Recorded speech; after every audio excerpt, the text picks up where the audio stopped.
Assalamualaikum warahmatullahi wabarakatuh. Saudara ulun tuan penonton YouTube ulun tuan Cik Ahus dan YouTube Siung Samlako nyo ulun tuan makuronyo ngon Syekh Kahar Muzakar nyo seniman tradisi Aceh Selatan. Jadi dalam acara festival Pesona Aceh Selatan. Jadi nyo sabo inspirasi bagi kita nyo bawa nyo na gedug lemang yang rinang dari Pak Labuhan Haji Timur. Nyo ku yang perle kita nyo kuliner Aceh khas Aceh yang perle ada promosi luar nanggro. Krum semangat Rahman mekata ni ba uranyo katro len teka Aceh Selatan wahai ada hebat han bago tak kalan rupa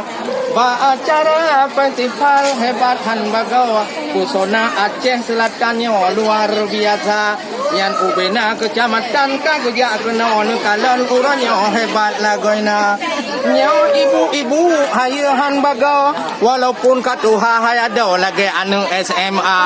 nyo karena urang Aceh nyo wahai ada jika lagoina amang betul itan ala surpo sit meno bagar sam getanyo Selatan Jaya gerama santan uni bak jaro nam lemang ge paso memacam rupa tak dirikot macu dengan surpo betul ramah santan bro uni katuha Aceh Selatan kata desa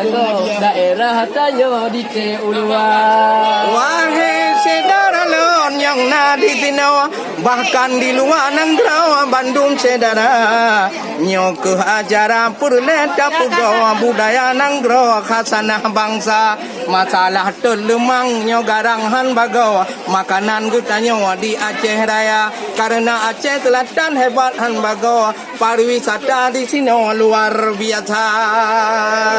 dalam budaya hebat han bagaw untuk malam kamu memudiwana ngon seniman yang na di sini lagi Syekh Kaharnya awet hat muda nyo penampak meno Labuhan Haji Timur, Pak. Labuhan Haji Timur pihai bathan bagawa don kalan cupo luar biasa nyong pegot munu wahe ada hayeuhan bagaw geramah santan lepah tat dura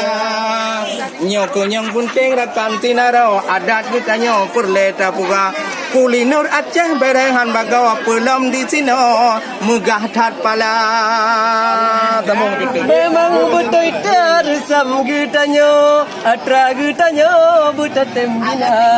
yo urang luar kadi mesaho urang luar nanggro kaleh gerata dirasa lemang la urang luar nanggro dijangan diwo kena ditika yo urang Cina di lesa boro gejak bacet po yo mantong muda Alhamdulillah nyo ke